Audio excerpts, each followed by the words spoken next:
ఎందుకు యేసుక్రీస్తుని ఈ సమయాన్ని ఇచ్చి ఈ సమయాన్ని కాలాన్ని డబ్బుని జీవితాన్ని అన్నీ ఇచ్చి మనం జీవిస్తున్నాం. మన కర్మేంద్రియాలన్నిటినీ లోపరుచుకొని ఈ ఇంద్రియ నిగ్రహ శక్తి కలిగిన ఆత్మను మనం దేవుడి కోసం మన శరీరంలో పుట్టుకొస్తున్న కోరికలను చంపుకొని దేవుడి కోసం ఒక పవిత్ర యాగంగా మనం జీవిస్తున్నామంటే కేవలం ఈ నిర్దిష్టమైన జీవితకాలంలో దేవుడు నా దేహమందు క్రీస్తు ఎలాగైతే తండ్రి మహిమపరచబడ్డాడో అలా మహిమపరచబడినట్లు ఆ దైవత్వం తాలూకా లక్షణాలు పరిపూర్ణంగా నా యందు స్థిరపడి బలపడాలని.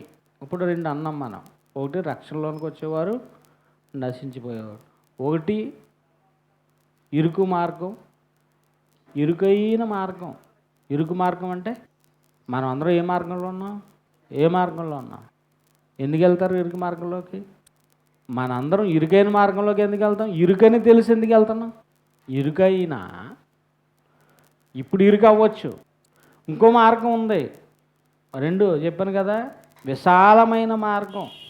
దాంట్లో కష్టాలు ఉండవు, ఏ బాధలు ఉండవు. నువ్వు ఎలాగైనా బతికే, నీ కంటికి కనబడని తిను, నీ కన్ను ఆశించినట్లల్లో ప్రవర్తించు, నీ నోరు కోరుకున్నది మాట్లాడు, భయము భక్తి లేకుండా ఏదైనా మాట్లాడే, ఎవరినైనా మాట్లాడు, ఎవరి గురించి అయినా మాట్లాడు, అద్దు అడుపు లేకుండా మాట్లాడు.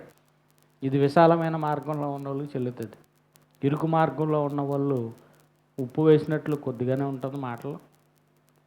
ఆ మాటకి విలువ ఉంటుంది, ఆ మాటకి జీవం ఉంది. ఆ జీవం ద్వారా మరొకరికి, ఆ జీవ మాటల ద్వారా ఇంకొకరిని జీవాన్ని ఇచ్చేదిగా ఉంది. ఒకటి ఏం చెప్పాను, రక్షణలోనికి వచ్చే మార్గం. రెండు నశించిపోయే మార్గం. ఇరుకులో ఉన్నవారు, విశాలతలో ఉన్నవారు మార్గం.